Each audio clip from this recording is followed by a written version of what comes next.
Hello दोस्तों, नमस्कार। मैं एडवोकेट अरुण मिश्रा आप सभी का अपने लीगल चैनल कोर्ट कचहरी का ज्ञान में स्वागत करता हूं। दोस्तों, आज मैं आपके समक्ष एक सुप्रीम कोर्ट का लैंडमार्क जजमेंट लेकर उपस्थित हूं। ये जजमेंट है सेल डीड के ऊपर। Registered sale deed, honourable Supreme Court ने कहा कि रजिस्टर्ड सेल डीड को हम आप जो है कैंसिल नहीं करा सकते। इस जजमेंट में ऑनरेबल सुप्रीम कोर्ट ने बहुत ही मुख्य बातों पर ध्यान देते हुए ये जजमेंट दिया है, जो बहुत ही महत्वपूर्ण होने वाला है। इस जजमेंट में ऑनरेबल सुप्रीम कोर्ट ने कहा कि देखो, यदि किसी किसी भी रजिस्टर्ड सेल डीड को ये ज्यादातर जो है प्रिजम्पशन होता है कि वो सही ही होगा और वैलिड है, क्योंकि इसकी संभावना जो है सही होने की इसलिए है कि क्योंकि ये रजिस्टर्ड होता है और इसको लाइटली ये बोल देना कि इसमें गड़बड़ी है, लग रही है और ये सेम डॉक्यूमेंट फर्जी डॉक्यूमेंट है, ये सही नहीं है और ये कोर्ट की नज़र में मान्य नहीं है। तो इसमें फैक्ट क्या है देख लेते हैं। एक व्यक्ति को पैसे की ज़रूरत थी, तो उसने जो है अपनी प्रॉपर्टी को मॉर्गेज कर लिया, यानी गिरवी रख दिया। बदले में उसने पैसे ले लिए, लेकिन वो जो है मॉर्गेज की हुई प्रॉपर्टी को जो है अपने छुड़ा नहीं पाया, यानी जिससे उसने साहूकार से पैसे लिए थे उसको उसने पैसे समय पर नहीं चुका पाए। तो उसने क्या किया कि उस मॉर्गेज मनी के बदले उसको जो है एक रजिस्टर्ड जो है सेल डीड कर दिया। रजिस्टर्ड सेल डीड हो जाती है, लेकिन चूंकि जो मकान का उसने सेल डीड किया उसके अलावा उसके पास रहने के लिए कोई और स्थान नहीं था, तो उसने जो है उसी मकान में एक रजिस्टर्ड किराएनामा बनाकर एग्रीमेंट करा लिया और उसी मकान में वो रहने लगा। लेकिन जो है बाद में जो है उसने एक सिविल सूट फाइल किया कि ये जो सेल डीड है ये गलत तौर पर की गई है, फॉर्जरी की गई है और मैंने इनसे उधार लिया था, मॉर्गेज लिया था और उसी के बदले में इन्होंने जो है हमसे जो है फर्जी तौर पर सेल डीड करा लिया है, तो ये सही नहीं है।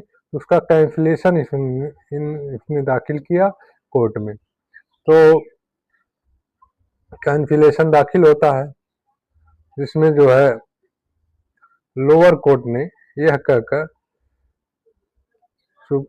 इस सिविल सूट को जो है सही नहीं माना और कहा कि ये रजिस्टर्ड सेल डीड है और ये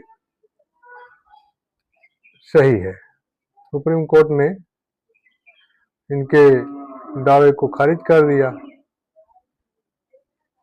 और फिर जो है ये ऑनरेबल हाई कोर्ट पहुंचते हैं। हाई कोर्ट ने जो है लोअर कोर्ट के आर्डर को क्वेश्चन कर दिया और कहा नहीं, ये डॉक्यूमेंट मॉर्गेज के लिए बनवाया गया था और धोखे से सेल डीड कराई गई है, तो इसलिए ये जो है सेल डीड सही नहीं है, गड़बड़ है।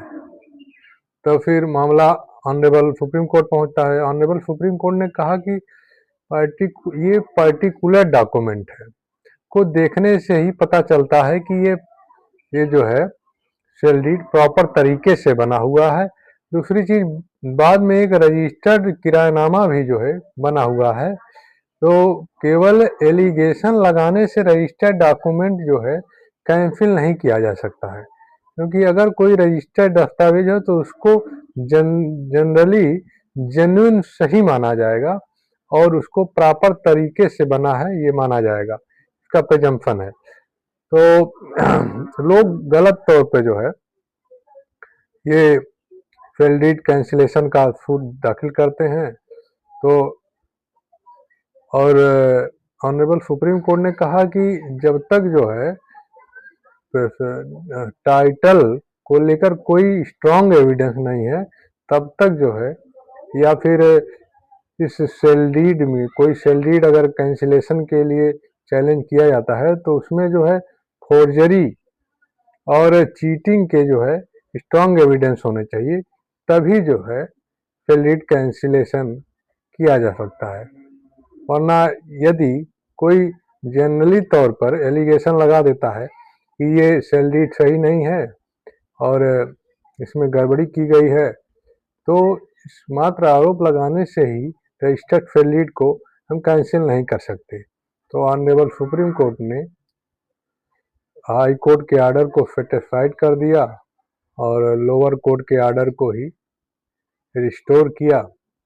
तो ये नोट कर लेंगे आप लोग।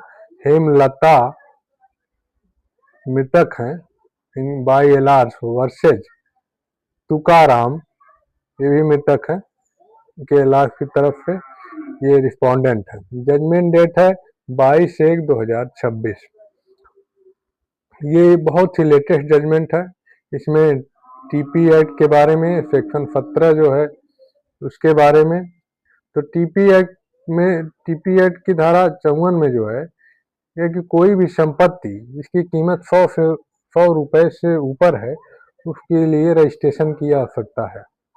अगर रजिस्ट्रेशन नहीं है तो वो शून्य मानी जाएगी।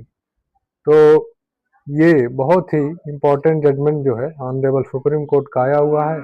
इस जजमेंट को आप लोग नोट कर लेंगे। हमारे डिस्क्रिप्शन बॉक्स में भी जो है इस जजमेंट का ब्यौरा दिया गया है, आप लोग चाहेंगे तो उसको देख लेंगे। और चैनल से जुड़े रहने के लिए सब्सक्राइब और लाइक का बटन दबाना ना भूलिए।